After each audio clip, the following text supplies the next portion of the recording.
5 দিন ধরে ঘরে বন্দি থাকার পর আমি ভেবেছিলাম এর চেয়ে খারাপ আর কিছু হতে পারে না। কিন্তু মানুষ যতক্ষণ বেঁচে থাকে ততক্ষণ সে বুঝতে পারে না তার জন্য আরও কত বড় বড় ঝড় অপেক্ষা করছে। সকালে ঘুম ভাঙতে বাহির থেকে চিৎকার শব্দ শুনতে পেলাম। জানালার কাছে গিয়ে দেখলাম বাড়ির সামনে বেশ কিছু মানুষ দাঁড়িয়ে আছে। কেউ মোবাইল দিয়ে ভিডিও করছে, কেউ আবার বাড়ির দিকে আঙুল তুলে কথা বলছে। একসময় এসব দৃশ্য শুধু টেলিভিশনে দেখতাম, ভাবতাম মানুষ এত নিষ্ঠুর হয় কিভাবে। আজ বুঝতে পারছি, কারণ সেই নিষ্ঠুরতার শিকার আমি নিজেই। দুপুরের দিকে বাবা আমার ঘরের দরজা খুললেন। 5 দিনে এই প্রথম আমার ঘরে ঢুকলেন, কিন্তু তার চোখে সেই বাবাকে খুঁজে পেলাম না যিনি ছোটবেলায় আমাকে কাঁধে নিয়ে মেলায় ঘুরতেন। তার চোখে শুধু রাগ, ঘৃণা আর অপমান। তিনি ঠান্ডা গলায় বললেন, আজ থেকে তুই এই বাড়িতে থাকতে পারবি না। আমার বুকের ভেতরটা কেঁপে উঠল। বাবা, অন্তত আমার একটা বার কথাটা শোনো। শুনতে চায় না, আমি নির্দোষ, চুপ কর। তার কণ্ঠে এমন গর্জন ছিল যে আমি থেমে গেলাম। তখন বাবা বলল, তোর জন্য আমি স্কুলে মাথা তুলে দাঁড়াতে পারছি না, রাস্তায় বের হতে পারছি না। সবাই আমাকে প্রশ্ন করছে, কিন্তু আমি কিছুই করিনি বাবা। সবাই মিথ্যা বলছে। আমি উত্তর দিতে পারলাম না, কারণ আমি জানতাম সত্যি বললেও তিনি বিশ্বাস করবেন না। বাবা আলমারির উপর রাখা একটা পুরনো ব্যাগ আমার দিকে ছুড়ে দিলেন। যা আছে গুছিয়ে নিয়ে আধা ঘন্টার মধ্যে বের হয়ে যা। আমি হতবাক হয়ে তার দিকে তাকিয়ে রইলাম। তিনি একবারও পেছনে না তাকিয়ে ঘর থেকে বাহির হয়ে গেলেন। কয়েক মিনিট পর মা এলেন। তার 2 চোখ ফুলে গেছে, সারা রাত নিশ্চয়ই কেঁদেছেন। তিনি আমার সামনে বসে পড়লেন, কাপা গলায় বললেন, কোথায় যাবি বাবা?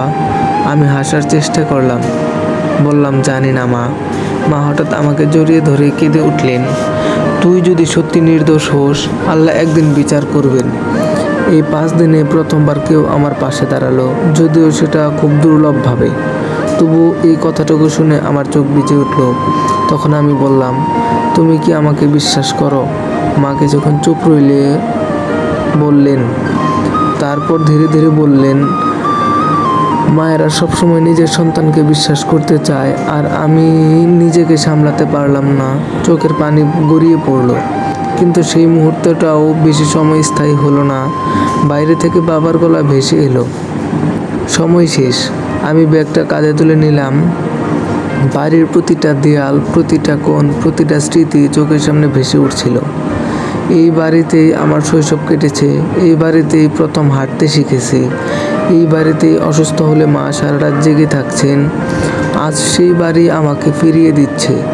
দরজার সামনে এসে দাঁড়ালাম। মা কাঁদছেন, ছোট ভাই দূরে দাঁড়িয়ে তাকিয়ে আছে, বাবা মুখ ঘুরিয়ে রেখেছেন। আমি শেষবারের মতো বললাম, একদিন সত্যটা প্রমাণ হবে। কেউ কোনো উত্তর দিল না। আমি ধীরে ধীরে বাড়ির বাইরে বেরিয়ে এলাম। তারপর দরজাটা বন্ধ হয়ে গেল। আমার মুখের সামনে একটা শব্দ হলো, খট করে একটা শব্দ হলো। শব্দটা খুব ছোট ছিল, কিন্তু মনে হলো আমার পুরো পৃথিবী যেন ভেঙে পড়ল। আমি কয়েক সেকেন্ড দরজার দিকে তাকিয়ে রইলাম। তারপর হাঁটা শুরু করলাম। কোথায় যাচ্ছি জানি না, কেন যাচ্ছি তাও জানি না।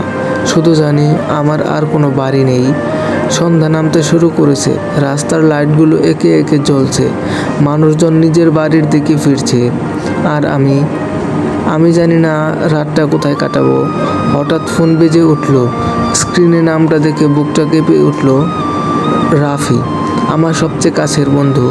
দ্রুত কল রিসিভ করলাম, বললাম, হ্যালো। ওপাশ থেকে কয়েক সেকেন্ড নীরবতা।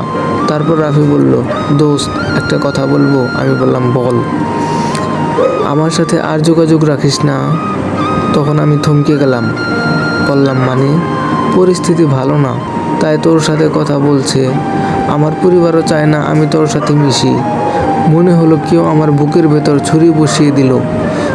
তখন বললাম, তুইও বিশ্বাস করছিস এটা আমি করেছি? আবারও নীরবতা। তারপর সে বলল, আমি জানি না। কল কেটে গেল। আমি রাস্তার মাঝখানে দাঁড়িয়ে রইলাম। 5 বছরের বন্ধুত্ব মাত্র 3টা শব্দে শেষ হয়ে গেল, আমি জানি না। রাত নেমে এলো। পকেটে মাত্র 1200 টাকা ছিল। একটা সস্তা হোটেলে থাকার চেষ্টা করলাম, কিন্তু হোটেল মালিক আমার ছবি চিনে ফেলল। সে সরাসরি বলল, আপনি অন্য কোথাও যান। আমি বললাম, কেন? সে বলল, সমস্যা নিতে চাই না। তারপর দ্বিতীয় হোটেল, একই উত্তর। তৃতীয় হোটেল, একই উত্তর। মনে হচ্ছিল পুরো শহর আমাকে চিনে ফেলেছে। আমি যেন কোনো মানুষ না, একটা চলন্ত অপরাধ। রাত 12টার দিকে ক্লান্ত হয়ে একটা পার্কের বেঞ্চে বসে আছি। পেটে প্রচণ্ড ক্ষুধা। সকালের পর কিছু খাইনি, কিন্তু খাওয়ার চেয়েও বেশি কষ্ট দিচ্ছিল অপমান। আমি আকাশের দিকে তাকালাম। কালো আকাশ, একটাও তারা নেই, ঠিক মতো আমার ভবিষ্যতের মতো। হঠাৎ বৃষ্টি শুরু হলো। প্রথমে হালকা, তারপর ধীরে ধীরে ভারী। কয়েক মিনিটের মধ্যে পুরো শরীর ভিজে গেল। তবুও আমি উঠলাম না, কারণ যাওয়ার মতো কোনো জায়গা ছিল না। সেই রাতে আমি প্রথমবার বুঝলাম, মানুষের সবচেয়ে বড় কষ্ট ক্ষুধা না, একাকিত্ব। তখন পুরো পৃথিবী তোমার বিরুদ্ধে দাঁড়ায়। নিজের শ্বাসের শব্দ অপরিচিত লাগে। রাত প্রায় 2টা, বৃষ্টি তখনও পড়ছে। আমি পার্ক থেকে বের হয়ে একটা রাস্তার পাশে দাঁড়ালাম।